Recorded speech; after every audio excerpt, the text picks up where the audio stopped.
Eh bien bonjour à tous, bienvenue sur ma chaîne Histoire et Passion #1. Aujourd'hui, vous vous y attendez sûrement après l'Alpina 310. Eh bien on va essayer la Venturi 260 LM. Eh ben non, dommage.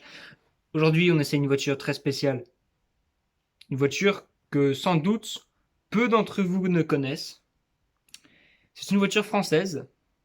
Ce n'est pas une voiture ancienne, elle est bien d'actualité. C'est une hypercar Genty Akelon Concept. La première hypercar auvergnate. C'est parti.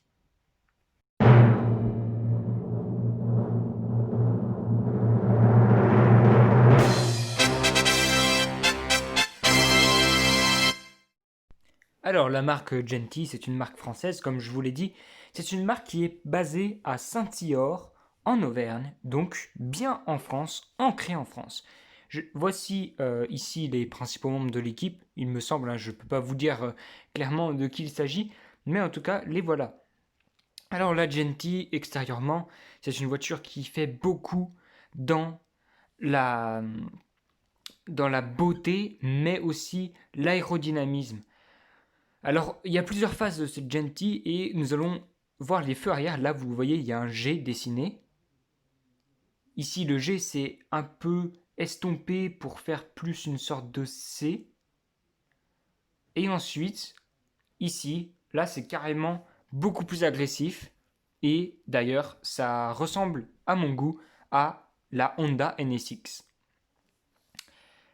Alors, il y a eu donc plusieurs phases dans le concept de cet Aquilon, hein. Comme vous pouvez le voir ici, les feux avant, plus gros, plus... voilà, bref. Là, sont plus effilés sur cette phase, cette dernière phase. Ah, petite Ford GT au fond, ça fait plaisir. Très très très belle voiture en tout cas. On y revient juste après. Alors, euh, là, cette ligne qui tombe, justement Ford GT, ça me fait penser à cette ligne qui tombe. La ligne qui tombe façon coupée, ça fait très Ford GT à mon goût. Alors, il faut retenir une chose, c'est que sur toutes les versions, hein, on a bien gardé cette idée des deux sorties de pot d'échappement qui sont entre les deux phares. Voilà, donc là, vous voyez, on voit beaucoup mieux l'avant avec les feux qui sont beaucoup plus larges. Voilà. Et autrement, euh, là, comme vous pouvez le voir, gros aileron à l'arrière, hein. Grosse jante avec gros étrier de frein, gros disque, etc. Tout est gros. Et là, on passe voilà, sur des feux plus effilés, peut-être beaucoup plus de finesse dans le design. On la retrouve là sur un circuit. Il ne faut pas oublier que c'est une voiture, donc ce n'est pas une voiture bien sûr, pardon, c'est une hypercar et elle fait 1200 chevaux, elle est limitée à 350 km/h, mais elle reste magnifique. Euh, et 350 km/h, 1200 chevaux, voilà. 1100 Nm de couple, il me semble. Et en tout cas, c'est à prendre au sérieux. Mais elle est vraiment magnifique. Regardez-moi ces jantes, ce look, cette couleur. Et puis, il y a quand même aussi un détail, c'est que elle paraît, enfin, à mon goût, elle me fait un petit peu penser au supercar électrique ou hypercar, parce qu'en fait, elle est très monocoque, mono tout en fait. Et il y a juste la petite gueule béante en bas qui fait passer l'air à l'intérieur. Et autrement, on croirait avoir affaire à une voiture électrique. Mais voilà, très agressif, très sportif, mais aussi très beau et aussi très technique, hein. Ça, on peut pas se le cacher. Ensuite, on passe à l'arrière. Donc là, on est sur le concept qui a été présenté, là, il me semble, dans un salon de concours de beauté automobile. Donc là, on a une version, je ne sais pas si c'est une maquette ou si c'est une vraie, mais en tout cas, elle est magnifique en blanc, jantes dorées. Et puis, c'est la dernière version, donc elle est forcément la plus belle. Et c'est marrant parce qu'elle a l'air vraiment bien posée, comme la Dallara Strada.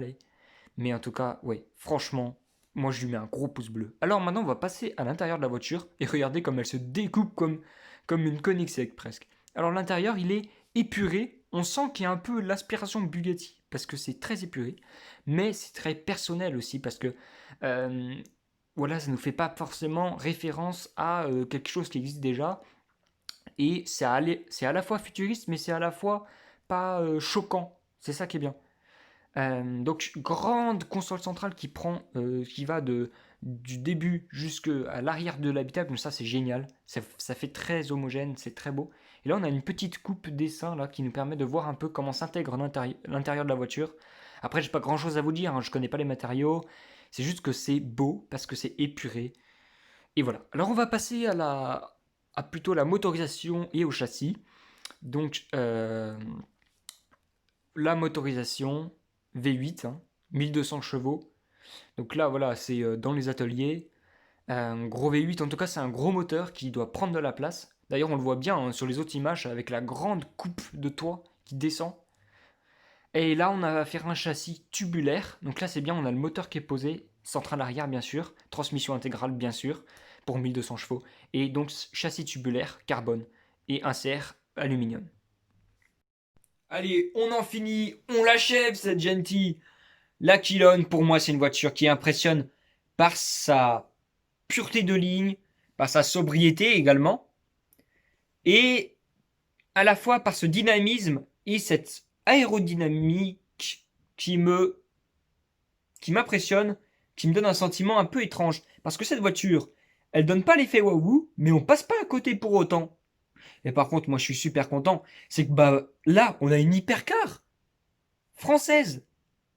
Aujourd'hui, actuellement, on a la Bugatti Chiron et la Bugatti Divo dans les rangs des hypercars françaises. Et maintenant, à partir d'aujourd'hui, eh bien, vous n'oublierez pas la Quilone. Ça en fait trois.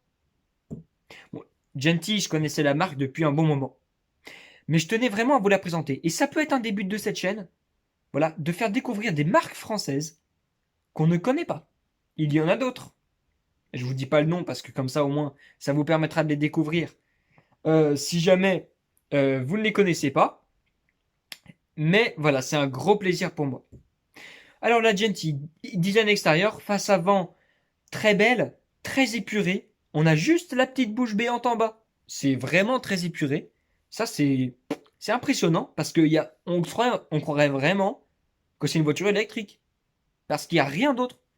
Il y a pas de...